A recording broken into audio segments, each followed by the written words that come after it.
আল্লাহ বলে আমার ইজ্জতের কসম, আমার জালালিয়াতের কসম, আমার ক্ষমতা, আমার দাপটের কসম, আমার বান্দা আজীবন গুনাহ করবে, অন্যায় করবে, অপরাধ করবে, জুলুম করবে, একদিন অনুশোচনার পরে সিজদায় পড়ে যখন একটা ফোঁটা চোখের পানি ছেড়ে ক্ষমা চাইবে, আমি জীবনের সব গুনাহ মাফ করে দেব। বান্দা যখন ভুল বুঝতে পারে, মাথাটা নিচু করে চোখের পানি ছেড়ে বান্দা যখন কাঁদতে শুরু করে, এই দৃশ্যটা দেখলে আল্লাহ সহ্য করতে পারে। আল্লাহর রহমতের দরিয়ায় জোশ খেলে যায়, বান্দা যা চায় আল্লাহ তাই দিয়ে দেয়। অহংকার করে হেঁটো না, মানুষের অহংকার সাজে না, অহংকার সাজে একজনের। তিনি কে? অহংকার কার চাদর? আল্লাহ বলে এই চাদর ধরে যদি কেউ টান দেয়, ওরে আমি জাহান্নামে নিক্ষেপ করি, ফালা উবালি, আই ডোন্ট কেয়ার, ওরে আমি জাহান্নামে ফেলবো। অহংকার করার কি আছে আমাদের? কিছুই নাই।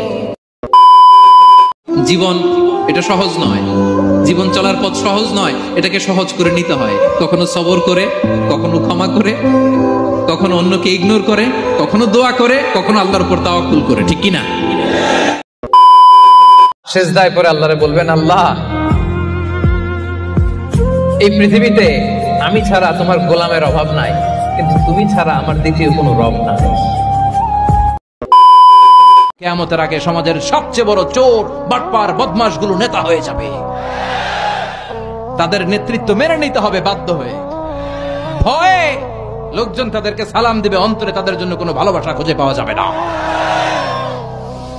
প্রতিটা কথা বিশ্বনবী কেমন যেন বাংলাদেশ দেখে দেখে বলছেন।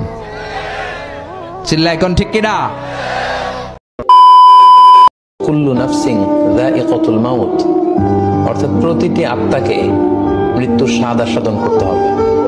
আমরা পৃথিবীতে যারাই এসেছি, আবার পৃথিবী থেকে বিদায় নিতে হবে, আমাদেরকে মৃত্যুবরণ করতে হবে। এটা হচ্ছে চিরসত্য বা মহাসত্য। কিয়ামতের দিন সর্বপ্রথম হিসেব নেওয়া হবে নামাজের।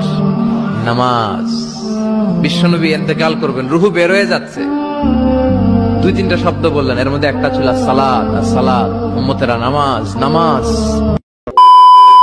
আস্তাগফিরুল্লাহ, আস্তাগফিরুল্লাহ, আস্তাগফিরুল্লাহ। হাঁটছি, চলছি, ড্রাইভিং করছি, বাস স্টেশনে অপেক্ষা করছি, ফিলিং স্টেশনে ফুয়েল নিচ্ছি, পড়বো আস্তাগফিরুল্লাহ। কি পড়বো? আস্তাগফিরুল্লাহ। যারা সব সময় আস্তাগফিরুল্লাহ পড়ে, তাদের রিজিকের কোনো টেনশন হয় না, রিজিক নিয়ে তাদের আর কোনো চিন্তা থাকে না। তো সবচেয়ে ভয়ঙ্কর ব্যাপার হচ্ছে, আপনি যখন কারোর উপর জুলুম করেন, ওই মাজলুম আর আল্লাহর মাঝখানে কোনো ফারাক থাকে না। আল্লাহ ওই ফারাকের পর্দা উঠায় না।